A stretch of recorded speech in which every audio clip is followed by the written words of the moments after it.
Hi, everybody. My name is Zeb Wellborn. I am president of the Chino Valley Chamber of Commerce. And today I have Nancy Hoffman Vanyek.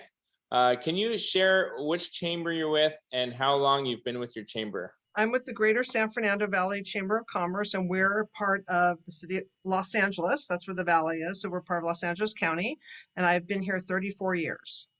That's a good amount of time. What are your top ideas for mission-driven, non-community event, non-dues revenue programs?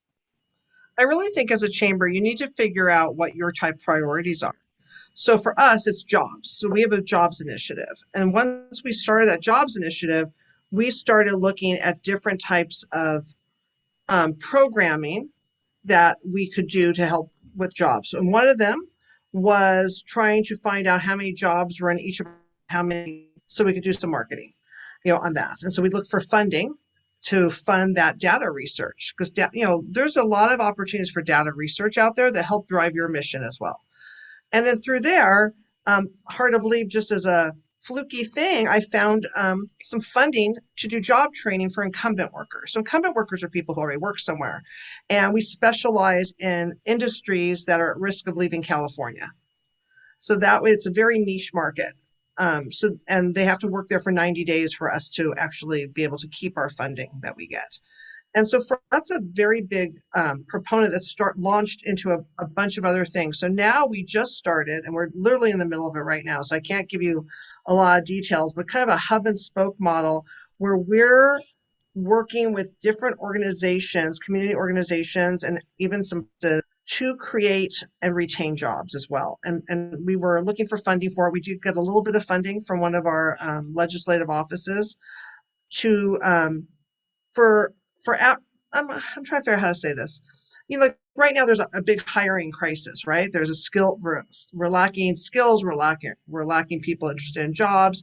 And there's different types of organizations that specialize, whether it's people that have been incarcerated or maybe they're developmentally disabled, but they have job placement programs that many times could fill the needs of these businesses. So we've been working with organizations such as those to almost like match them up with businesses who are hiring. And then on top of that, we're trying to work with, another issue, especially after the pandemic, is childcare. So we've been talking to one of our large childcare providers, and we're trying to figure out a program that we can do that would help us get some funding that would benefit our members to have their children in one of their childcare facilities so they can get people back to work. So when you're doing like the funding opportunities for data research, how does that work out? So what type of data are you collecting and what are the funding sources that are paying you for that data collection? So I have a grant writer and I really want to emphasize this. A lot of people think that when you have a grant writer, that they only get a portion of that grant if you get a grant. Well, sometimes the opportunity for you to get a grant could be 1 in 3,000 people applying, and this is their job. If they were on your staff, you would still pay them by the hour. So we actually have a budget for a grant writer to go after funding at all different levels, whether they're private foundations, whether they're government grants, whether they're with our own general purpose funds from some of our elected officials. So when we were doing the data research, it came out of one of our government affairs meetings that we knew that we had a hiring issue in the San Fernando Valley. And we wanted to break it down by the city council districts because we felt that was the easiest way. And so we got an intern, we hired an intern, and we had her start working with each council district to find out the potential for jobs because they were able to give us an idea of who the major employers were, they know the demographics of their communities. So even though we're all part of this, this is an issue for us, probably not a lot of people. The San Fernando Valley is part of the city of Los Angeles and 5 other cities. There is not any, I would love right now to find funding to actually do statistics just for the San Fernando Valley. Because whenever you look us up, we're part of LA County. If you want to get a number for all those cities. So that's kind of hard. And so our intern worked with them. And then we actually had at the time, I didn't have a grant writer on staff. I did it myself. And I just wrote to a bunch of elected officials is how I did it because I knew that jobs was important in their communities. And I know they all have general purpose funds or allocations for different things. And we were able to fund it, not to the degree we wanted to, but to at least do a small data-driven research project. And then from there, we used that for the following years. Like we actually gave awards away, our awards based on how many businesses created jobs. Like we said, okay, your zip code has X amount of job opportunities. How many jobs did you have last year? How many can you create this year? How many? And then we look back at the next year to see how many of those jobs they actually created. That sounds like a lot of work. It was a lot of work. I will say it was a big turning point for us as a chamber of who we wanted to be. We wanted to get away from just being like an event-driven chamber. And we've always had a lot of these initiatives, but to really become a power player, because we started as the Van Nuys Chamber 110 years ago. And so people still look at us sometimes as a local chamber in spite of our name. And we had to do something to separate us from the 23 other chambers of commerce in our valley. Mm-hmm. And so that was like the turning point. And then from there, like I said, we were able to get a job training contract. Actually, during COVID, I was able to find funding to do job training specifically for COVID for frontline workers. Because once you kind of find these things, you start getting emails and you're able to find other projects. So that's how the job training for incumbent workers came about? Yeah, it was actually a big accident. I was actually looking to use one of the programs to hire someone for our own office. And I got the wrong office. And she said, wait. Do you know about this program? You're the chamber of this program for your area. And she gave me information on it. And then she told me about a couple other chambers that did it. And one of them is someone that we know really well. And I called him up and he gave me a lot of information and we decided we were going to try it. And now we're going on our 4th contract. So we've trained over 1,500 people through 3 contracts. Contracts are normally 2 years. And we've been training people in a year because there's such a demand. And then how do you train those people? So we have a training company that we contract with, and we do on-site training. So a lot of times when companies are doing training, they send people to maybe a community college, and there might be a program through the college. Instead, we do on-site, or now with COVID, everything, we do virtual training programs, everything from ISO to customer service, leadership training, depending on what the business needs. We say, so that's the other thing we're going after now. So right now it's for like each business has to have so many employees and then we do training. Well, now what happens if you're a 2-person business, but you still want to take advantage? So one of the things that hub and spoke thing is what we're looking for funding for is to help all these small businesses that still need that same training and put them in a pool. Like maybe it's all restaurants or maybe it's all businesses under 5 employees or something that we can still offer the same type of training, but at a different type of level. And then where does the funding for that program come from? That's what we're looking for. So we just applied for a few grants that are out there. Some are local foundations. A couple of them are, with the new federal grants that are out there. So we're looking at those, but so our grant writer also does grant research. And like I said, once you've applied for some grants, you start getting a lot of emails about other funding. Or I was on a meeting with an organization that they're working with our Economic Development Corporation out here, and they told us about some funding that we didn't even know about. And it was I talked to them on Thursday, and all those grant applications were due Sunday, and we turned them all in. I mean, I don't know if we'll get anything, but yeah, no. I really encourage. I mean, I know there's not a lot out there for 501c6s. In all honesty, it's hard, but many times your elected officials might have money, or you might have a public utility or another organization that also has grants or fund availability, or they might want to partner with you on that. So many years ago, our big thing at the time was the Latino community, because we were seeing a big shift in our demographics, and we were able to get all of our city council members to pitch in for us to do a big Latino outreach program and event.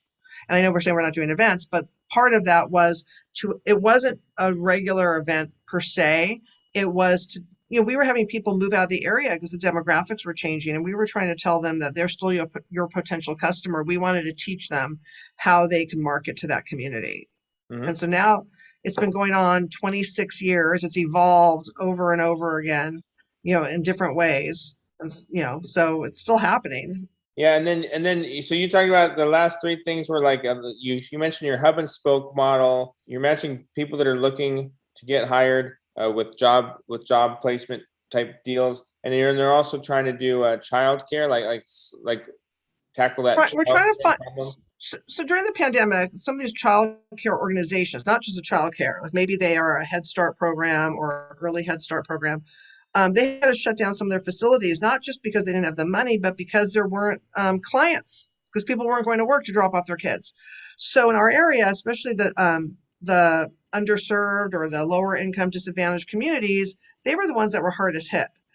So we've been looking for funding that they may not be eligible for, that we could be eligible for, and help fund those programs so they can tap into like our businesses up in those areas and get some people back to work that maybe have a childcare issue and that's why they're not back at work.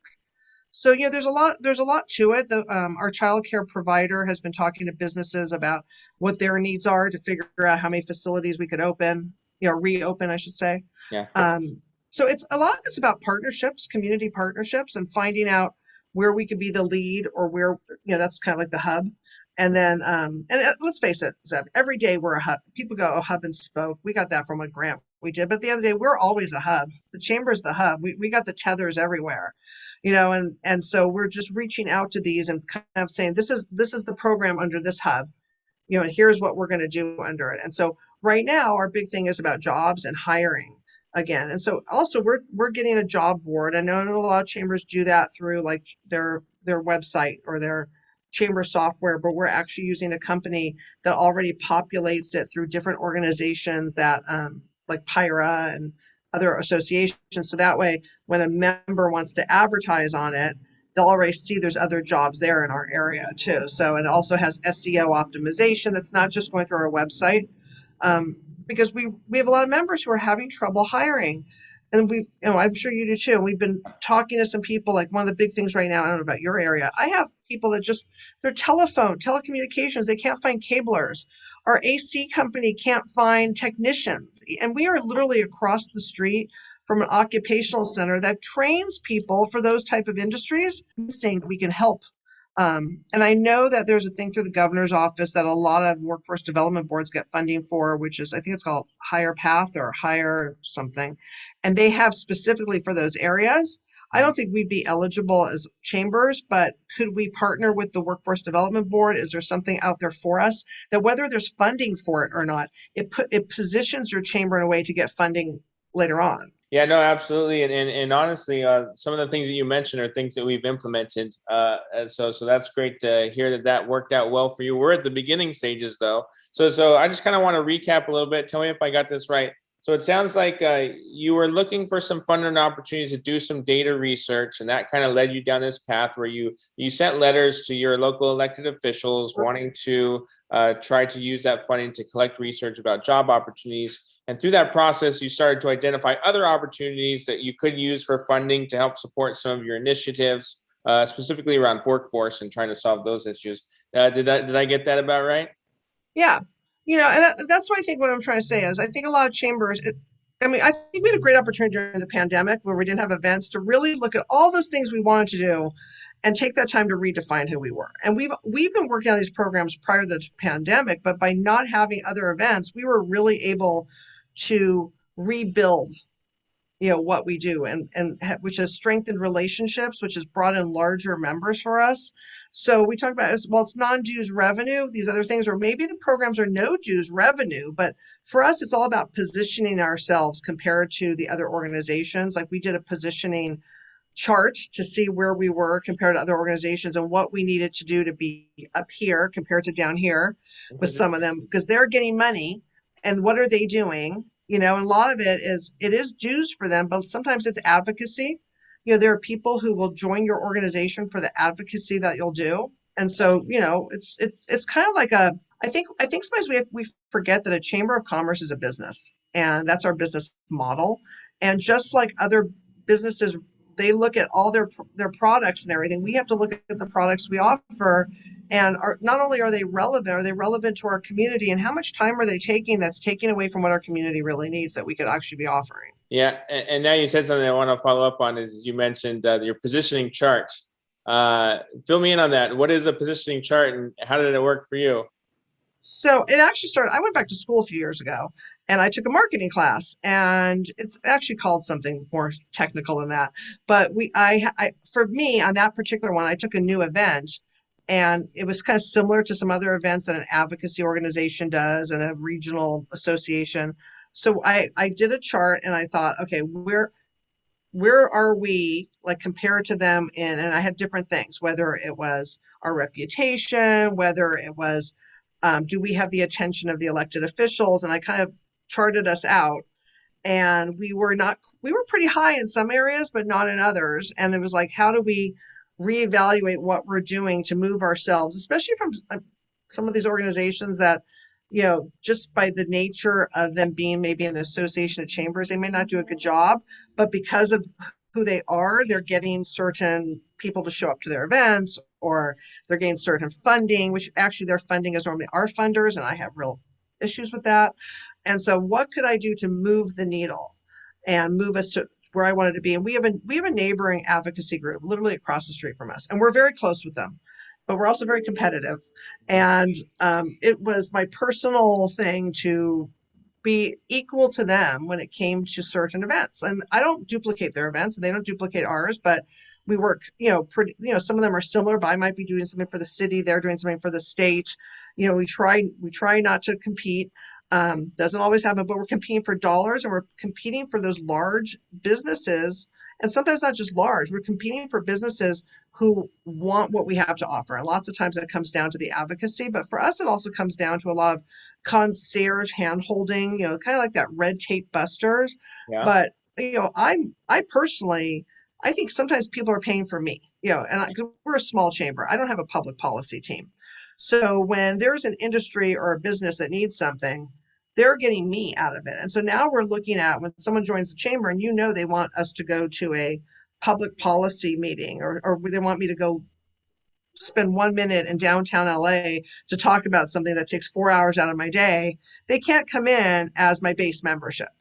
Yeah. I mean, just my time alone is more valuable than that. Because if I'm gone for 4 hours, what am I not doing here at the chamber? So they need to, in a sense, cover that cost. I don't ask them to cover that cost, but I expect them to come in as one of my premier investors. Yeah.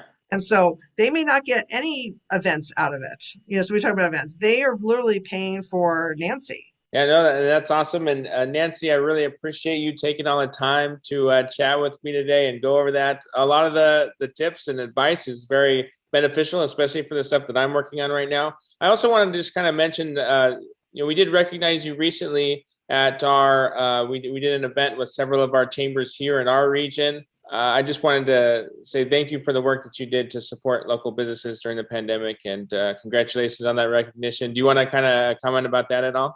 Well, that was something I definitely did not seek funding for. And I want to not be beholden to any particular group. We needed to be able to advocate for business at every level without any certain industry having favoritism. And so that was really kind of like a passion project. And the pandemic hit. People couldn't get their business interruption insurance, and that's where it started. And who knew that would grow into 200 chambers nationwide, fighting for a remedy that never existed before. It evolved. And what's so great about being chambers that don't have anyone having the piece of the pie is we were able to constantly change, because everything was fluid during the pandemic. I mean, not that the pandemic's over, but so if something changed, we're going, okay, that's no longer happening. Don't waste our breath on that. What's the next thing? What's the next step? And so, I mean, you were part of it. We were like every other week, I felt like we had another meeting because something else changed. I think it really showed our businesses, I'm sure it showed everyone's businesses, how fast and fluid a chamber can mobilize their members and be the voice of business to their elected officials, and have a time at the table, with everyone. Absolutely. Absolutely. And thank you for arranging that and doing all the good work that you're doing over there. And thank you for taking the time to chat with me. I really appreciate it. Bye, Nancy. Bye. I'll see you later.